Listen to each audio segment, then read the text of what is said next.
আমাদের একটাই কথা, আওয়ামী লীগের যেই সমস্ত লিডার, আওয়ামী লীগের যে সমস্ত অ্যাক্টিভিস্ট, আওয়ামী লীগের যেগুলো সাপোর্টার যারা এই জুলাই গণহত্যার সাথে জড়িত বা তারও আগে গুম খুনে যারা জড়িত, যারা যতগুলো ম্যাসাকারে জড়িত এবং যেই ধরনের করাপশনে জড়িত, সবার বিচার হবে। আমাদের মূল লক্ষ্য তাকে বাংলাদেশে এনে তাকে বিচার করা। এবং আপনারা জানেন কিছুদিন আগে ইউনাইটেড নেশনসের যে হিউম্যান রাইটস অফিসের যে রিপোর্ট হয়েছে তাতে স্পষ্ট কী ধরনের ক্রাইম উনি করেছেন। তো উনি ওরা যেটা বলেছে যে তাকে অ্যাকিউজ করা হচ্ছে যে উনি ক্রাইমস এগেন্স্ট হিউম্যানিটি করেছেন। এটা কিন্তু খুবই বড় ভয়ঙ্কর রকমের একটা ক্রাইম। আপনি মানবতার বিরুদ্ধে আপনি ক্রাইম করেছেন।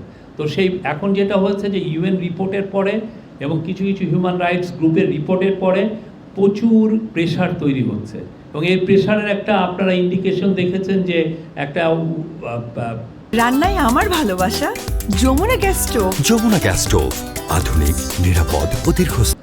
ইন্ডিয়া টুডে একটা সার্ভে করেছে, সেখানে দেখা যাচ্ছে যে 55% চান যে তাকে বাংলাদেশে ফেরত পাঠাতে, আবার সার্টেন পার্সেন্টেজ চাচ্ছেন যে তাকে অন্য দেশে দিতে, মানে মাত্র 16-17% চাচ্ছেন যে সেই ইন্ডিয়াতে থাকুক।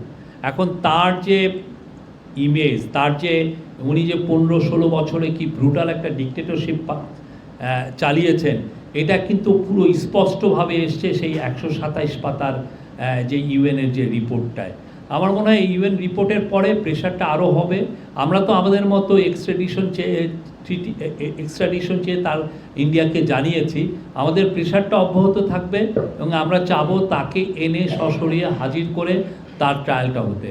বাংলাদেশের মানুষ তার ট্রায়ালটা দেখতে চায়, তাকে আইনের আওতায় আনাটা সবাই, এটা আমাদের একদম টপ প্রায়োরিটি এবং আমরা সেই লক্ষ্যে যতগুলো কাজ করা দরকার সবগুলো কাজ আমরা করছি। প্রফেসর ইউনূসের ফরেন পলিসির একটা মূল লক্ষ্য হচ্ছে যে গ্লোবালি আমাদের ইমেজটাকে বাড়ানো, সেই লক্ষ্যে কাজ করা হচ্ছে। চারটা সফর উনি করেছেন, উনি ইউএন জেনারেল অ্যাসেম্বলিতে গিয়েছেন, উনি ড্যাভোসে গিয়েছেন, ওয়ার্ল্ড ইকোনমিক ফোরামে মিটিংয়ে, অ্যানুয়াল মিটিংয়ে গিয়েছেন, উনি বাকিতে COP29 গিয়েছেন এবং উনি D8 মিশরে যেই সামিটটা হলো কায়রোতেও সেখানে গিয়েছেন। প্রত্যেকটা মিটিংয়ের এই সামিটগুলোতে জয়নিংয়ের মূল লক্ষ্য হচ্ছে বাংলাদেশকে ইন্টারন্যাশনালি তুলে ধরা, যে না আমরা গ্লোবাল স্টেজে ফিরে এসেছি, বাংলাদেশ এখন তার আগের যে গৌরব সেটাকে ফিরে পেতে চাচ্ছে। এবং সেই অনুযায়ী দেখেন ওনাকে সব যেখানে গিয়েছেন উনি কিন্তু সব জায়গায় অসম্ভব সম্মান পেয়েছেন এবং সবাই এসে নিজের থেকে এসে সবাই বলেছেন যে আমরা বাংলাদেশের সাথে আছি, বাংলাদেশের এই ডেমোক্রেসিক ট্রানজিশনকে তারা সমর্থন দিয়েছেন, বাংলাদেশের রিফর্মকে সমর্থন দিয়েছেন এবং সবাই বলেছেন যে count us for any help, any assistant, any support.